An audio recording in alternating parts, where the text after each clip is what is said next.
Of parotta. പണ്ട് കേരളത്തിലെ ഒരു ചെറിയ ഗ്രാമത്തിൽ രാഘവൻ എന്ന ഒരാൾ ഒരു കൊച്ചു ഹോട്ടൽ നടത്തിയിരുന്നു.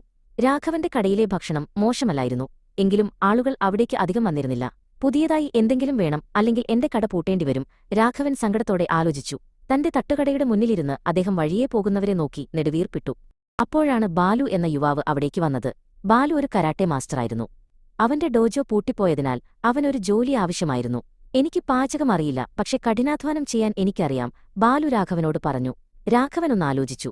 ബാലുവിന്റെ കരുത്തുള്ള കൈകൾ കണ്ടപ്പോൾ അവൻ എന്തെങ്കിലും ചെയ്യാൻ കഴിയുമെന്ന് രാഘവന് തോന്നി. അദ്ദേഹം ബാലുവിനെ തന്റെ പുതിയ പാചകക്കാരനായി നിയമിച്ചു.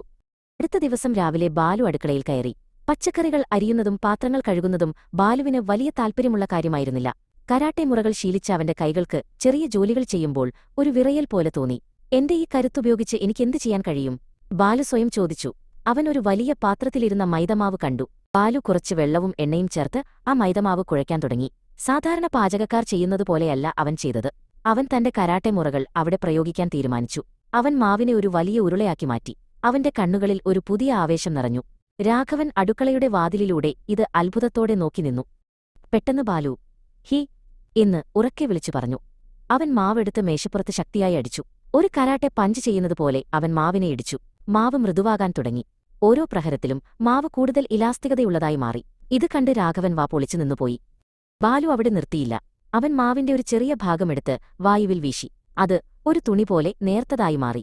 കരാട്ടയിലെ ചലനങ്ങൾ പോലെ വേഗത്തിൽ വേണം ഇത് ചെയ്യാൻ, അവൻ ചിന്തിച്ചു. അവൻ മാവിനെ വായുവിൽ വട്ടം കറക്കി. അത് വിരിഞ്ഞു വിരിഞ്ഞ് ഒരു നേർത്ത പാളി പോലെയായി. ബാലുവിന്റെ ചലനങ്ങൾ ഒരു നർത്തകന്റേതുപോലെ മനോഹരമായിരുന്നു. നേർത്ത ആ മാവിനെ അവൻ ഒരു പാമ്പിനെപ്പോലെ ചുരുട്ടിയെടുത്തു. പിന്നീടതിനെ കൈവെള്ളയിൽ വെച്ചൊന്നമർത്തി. അത് മനോഹരമായ വളയങ്ങളുള്ള ഒരു തളിക പോലെയായി മാറി. ഇതൊരു പുതിയ വിദ്യയാണല്ലോ. രാഘവൻ അടുത്തുവന്ന് അത് നോക്കി പറഞ്ഞു. ബാലു പുഞ്ചിരിച്ചുകൊണ്ട് അടുത്ത ഉരുളയെടുത്തു. ബാലു ആ മാവ് ഒരു ചൂടായ കല്ലിലിട്ട് ചുട്ടെടുക്കാൻ തുടങ്ങി. ചൂട് തട്ടിയപ്പോൾ ആ മാവ് പാളികളായി വിടർന്നുവന്നു. അതിന് സ്വർണ്ണ നിറമായി. നല്ല നെയ്യിന്റെയും മൈദയുടെയും മണം അടുക്കളയിൽ നിറഞ്ഞു. ബാലു അത് തിരിച്ചും മറിച്ചുമിട്ട് നന്നായി വേവിച്ചു. പുറംഭാഗം മൊരിഞ്ഞതും ഉള്ളിൽ മൃദുവായതുമായ ആ വിഭവം കാണാൻ തന്നെ നല്ല ഭംഗിയായിരുന്നു. പാകം ചെയ്ത ശേഷം ബാലു ആ വിഭവം കൈകൾ കൊണ്ട് ഒന്ന് തട്ടിയടിച്ചു. അപ്പോൾ അത് നൂലുകൾ പോലെ വേർപെട്ടുവന്നു.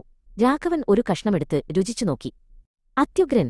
ഇത്രയും രുചിയുള്ള ഒരു സാധനം ഞാൻ ജീവിതത്തിൽ കഴിച്ചിട്ടില്ല, രാഘവൻ ആവേശത്തോടെ പറഞ്ഞു. കരാട്ടെ പറോട്ട എന്ന് വലിയ ബോർഡ് വെച്ചു. കരാട്ടെ മുറകളിലൂടെ പറോട്ടയുണ്ടാക്കുന്നത് കാണാൻ ജനങ്ങൾ തടിച്ചുകൂടി.